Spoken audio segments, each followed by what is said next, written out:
Welcome back to the Backroads Podcast, where we will talk about the adventure within the adventure of Pat and Ashley's road trip across the valley and beyond. I'm Andrew. They need no introduction.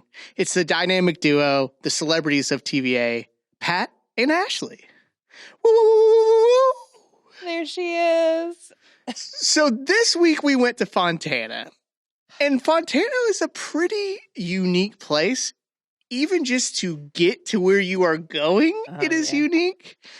Well, and we ended up at a pretty cool place, the Fontana Hotel, right? The Fontana Village Resort. And even that was unique in its own right. Like, it is a lovely place that mixes luxury and, like, I would say a summer camp vibe, right? Yeah. It's remote. Yeah, absolutely. You know? The way that I felt like when we were driving in, it was like the place that they were in like Dirty Dancing or like Mrs. Maisel season 2, where like you kind of feel like you're stepping back in time, but like you've got, you know, this like lodge and it had this gorgeous sunken living room because I mean just straight out of the 70s. And they've updated it though, but they still kept a lot of the original charm of it there, which I was so pleased to see. But, you know, you have the lodge and then they have a ton of cabins too. Yeah, now you know, so the lodge was built in 75, but you know what the cabins date back to, right? Y'all know that was the construction village for Fontana Dam. Oh, yeah. Remember? Yeah, so you can stay where some of the folks who built Fontana lived and worked. And, you know, the old schoolhouse is now an event hall. And, you know, they've got a couple restaurants and a very lovely pool and just all sorts of fun stuff. So we really didn't need to go anywhere else except for to the dam. Right. And, you know, not very many places we've stayed on this trip where we're actually like living in TVA history at the time. Right. Like even walking around the hotel area, you see all the curated pictures that our very own Pat Azell probably provided to the hotel. Well, you know, I will commend them because one of the things they want to do is to really let their guests understand that history, you know, and so they do have photos. They got them from the National Archives, but some of the original construction photos, of course, Fontana, as a lot of people know, it's the tallest TVA dam. You know, it's the tallest dam east of the Mississippi River. It was built as part of our effort for World War II. It's one of our war dams. Was built in 3 years in the 40s. Which I'll say, building that dam in the 40s in a very remote area. I mean, it's 30 miles away from Knoxville, but it takes you almost 2 hours to get there by road in 2024. Yeah. Right. Can't imagine what those roads would have been like in the 40s trying to get materials to and from. Right. And so they basically built a town up there. You know, so you had a grocery store. You even had a beauty parlor. Oh, wow. I don't know if you knew that, but they had different kinds of housing for the workers. They had dormitories. They had demountable houses. They had what now are the cabins, you know, and, you know, I imagine that town bustling with over 5,000 workers. You know, the wives, you had cafeteria workers, you had nurses, because you had to have a hospital up there, you know, and just a school. You know, one of the things they talked about was that they have a group called the Dam Kids, you know, who's, you know, their parents worked on the dam. And a lot of those kids went from TVA Dam to TVA Dam. Wow. But, you know, it started there at Fontana and, you know, so much history. It's just, you know, a lovely area. It's in the Great Smoky Mountains, you know, it was just a little bit cooler. You may think it was hot, but it was a little bit cooler. I won't complain. And beautiful. The scenery. We walked out on their deck one morning and the fog was rolling through the mountains. It was lovely. Yeah, it was. And, you know, we got to actually check out Fontana Dam while we were there too. Yeah. And it is truly one of those things where you don't understand the scale in which that dam was built and how tall it is until you get to the top of it and you look down and you are at the top of this valley. Yeah. And it is so cool to see. And it's crazy to think about. We talk about them building this in the 40s in like record time too. Right. It took 3 years. They hold records for the quickest time that concrete was poured and the amount of concrete. You know, just incredible work that was done by our TVA employees. And I mean, they had a huge purpose, that they, were working toward. They had to get it built because we needed that power. We needed the power for Alcoa, just down for Alcoa and for other war industries. In fact, in 1945, 75% of all the power that TVA was producing at that time went to the war industries, and that's pretty amazing. It's incredible, But one of the things that I liked about going to Fontana was we got to go to the visitor center. Fontana has a lovely visitor center. It talks a little bit about the history of the construction, talks a little bit about what we're doing today. But the folks who staff those visitor centers are former TVA employees. They are part of a group called Bicentennial Volunteers Incorporated, which happens to be TVA employees. But anyway, they volunteer their time to come up there and tell people the story of TVA. And what better ambassadors can you have than the folks that, have worked at TVA before? Yeah, we got to talk with, I think his name was Ken, over there, and getting to, he had his career in Chattanooga and the Shoals, and just getting to hear firsthand the work that these folks did. And they're just so excited to share what they worked on, and then also to, tell you what TVA has been up to lately, too, because they also are really engaged with, what was going on when they worked here, but also even in their retirement, really, really engaged with what's going on now. My favorite little part about being in the Fontana area, you've got the dam, it's super cool, but there is a huge other draw to that area for folks who like to be a little bit more outdoorsy than I think Pat and I are. I don't think we'll be doing this trip anytime soon. That's not an excellent adventure for us. But the Appalachian Trail actually goes right over the top of Fontana Dam. So when we were there and touring and walking around, I mean, we didn't see any through hikers. We were a little bit late for that when we were there, but I mean, you get there in the springtime in that area. I mean, there's so many folks from all over who come and hike the Appalachian Trail from Georgia all the way to Maine. And so getting to talk with the folks, they'll come to Fontana Village. And I mean, it's a huge relief to them. The TVA Visitor Center is actually a lot of folks' favorite stops. It is. It's called the Fontana Hilton, because it's got nice showers. They've got Fontana Village nearby. They'll go pick them up. They can get a shower, have a nice meal, and restock their supplies too. So it was a really, really cool spot to be able to visit, and also to walk, along such a historic trail. Well, and I will have to say that as we were making our way over to Fontana, we were just driving along, and I was like, Ashley, is that a bear in the road? Yes. And Ashley's like, oh my Lord, it is a bear. And in the middle of the road. Yes. Just sitting there. And then as we moved on, there were cubs. And so they moved on into the woods. But yeah, there was a bear sitting. I did get a picture of it. You guys, we got the whole Fontana experience. We really had the whole experience, because we did the dragon on the way there, which many moons ago, Pat and I did a little test run of this. Sure. Excellent adventure, just the two of us, and a cell phone. Yeah. It was me recording everything and just kind of setting up shots with Pat. But we went over to Fontana and we drove the dragon. Sure. And both times I've, driven it really with Pat, I've gotten myself car sick. I've gotten a headache. It's so windy. I don't know how people go so fast on it. I was like the little grandma. Every time someone came behind me, I'd gently pull over, let them pass, and gingerly get back on the road. Yeah, I mean, the dragon is crazy. It is truly you have two really big draws in this area for international travelers, local travelers. You have the Appalachian Trail and the dragon, right? And it's really cool to see like two vastly different groups of folks. Right. And they all come together in this like what I would call like a nature paradise, right? It, in a world where we're so connected with everything, it was actually kind of nice not to have cell service. Oh, it was amazing. Enjoy some of the great amenities that Fontana Village had to offer. Well, I got to go horseback riding. Sure did. Oh my gosh. It was so precious. I cannot remember. What was the name of your horse? I'm not sure. Did we know? Was it Benny?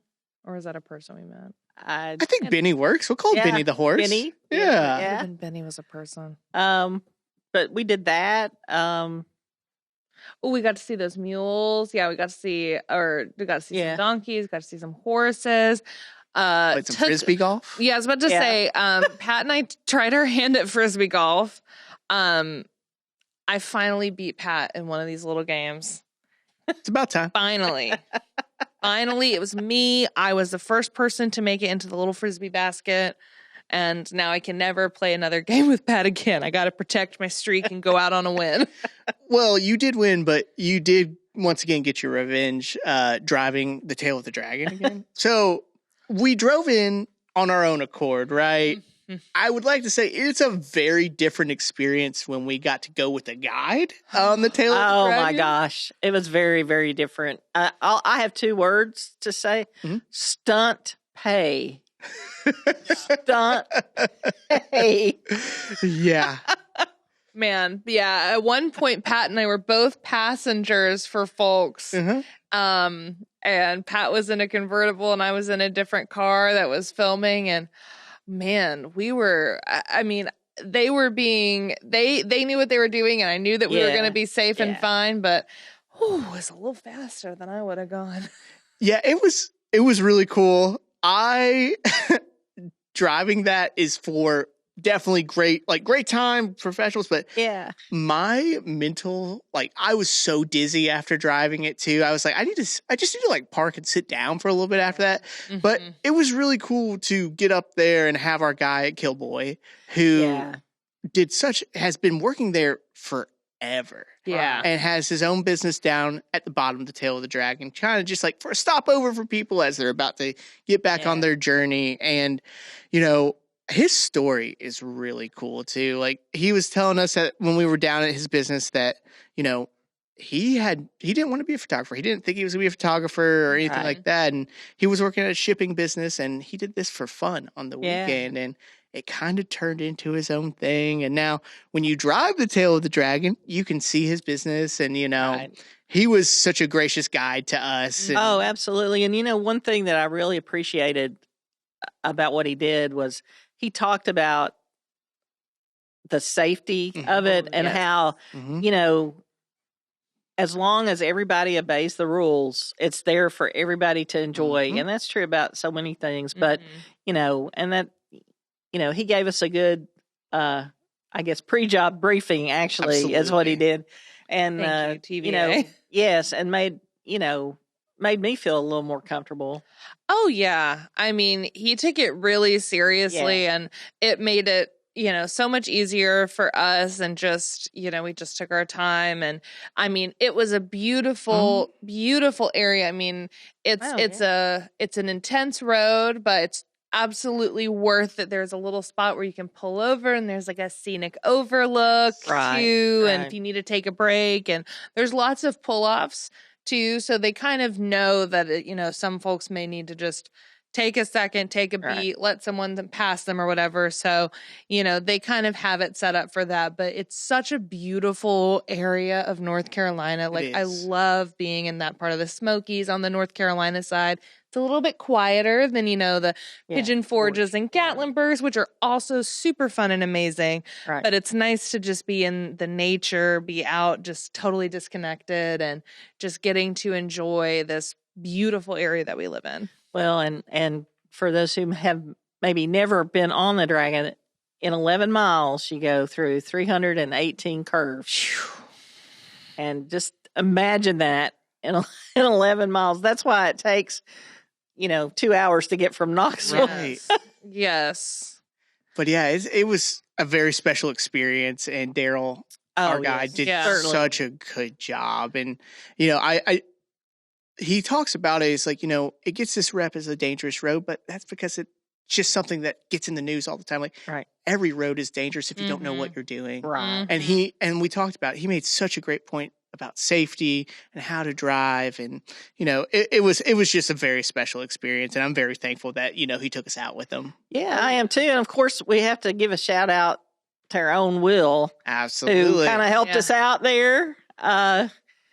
Will has a little experience on the Dragon too. He filmed with Killboy, and you know, he was a great guy for us too. He was, a little behind the scenes. He trusted me to drive the convertible, which was a very stressful. And you know, he drove while I got to sit in the seat and you know do my little twitching. Yeah. So you know, he got to put up with me. Yeah, and you know, behind the scenes there, it took a lot to film on the Dragon, right? Like, really, it's one of our last shoots, but I would say it's one of our most strategic shoots of the entire season. You know, it was coordination from Daryl, from Will, and Daryl even brought his drone out and got some really cool shots of us driving. So it was pretty awesome. And you know, believe it or not, this is our last episode of this season. Man, I cannot believe how quick it went, how fast this time has gone, and I'm gonna be sad. I am sad. Yeah. It'll be weird being home for so long. Right. Because we've been out on the road quite a bit. Yes, we have. And we've gotten really close, I think, too. I mean, you know, we were always friends at our day jobs, right? But there's nothing quite like being bonded over driving the Dragon, Tail of the Dragon, getting in a Corvette, you know, eating good barbecue. It's traffic jams, but also like, I mean, Pat and I have we have so much fun in the car. Yeah. She's the best. I mean, we fuss on her for being a fussy passenger, but at the same time, we have sing-alongs. Sure. She listen to whatever music I want. Yeah. We'll listen to Beyonce, Chapel Roan, or we'll do some throwbacks. Yeah. And we'll put on some, when Pat drives, we listen to Jason Isbell. Yeah. Or the drive-by trucker. Yeah. Yeah. But we have a good time just hanging out together and grabbing dinner. I mean, that's another cool perk. I mean, good Lord, we live in probably one of the best areas for food in the country. Oh, yeah. And you know, every stop that we went on, the food was just wonderful. You know, that's a highlight that we didn't even really get into much. Mm-hmm. Yeah. I mean, we got to do some really awesome things. And so many people have given us great access to things that I would have never dreamt of getting access to. Like at the United Launch Alliance, when we got to go see their rocket assembly line. Right. I had no idea that was even there. Yeah. You know, and so, you know, I think this is something special that we've got to do, but we've also kind of are the ambassadors that get to show people what's in your backyard. I mean, you know, these places you can go. I mean, some places you can't get into, but a lot of the places that we went you can, and you can visit them and have a great experience just like we did. Yeah. And I think once again, we got to meet and greet all of the things that made TVA so special too, right? I mean, it's one thing to see or read about what people are doing at TVA to move us forward, but like meeting the people that are actually changing things and moving us forward, it was very special. I mean, hands-on learning like that is just, it's the best way to really see, you know, the work that we do and the impact that it has in all of these different communities that we were able to visit. You know, be it last year with, you know, working and volunteering and doing different things, or just seeing job growth or recreational opportunities and how we're doing a lot to protect, you know, native species. Right. I mean, it's just a really, really cool thing that TVA does. And so much of it gets just, people just think, oh, power company, all they do is this one thing.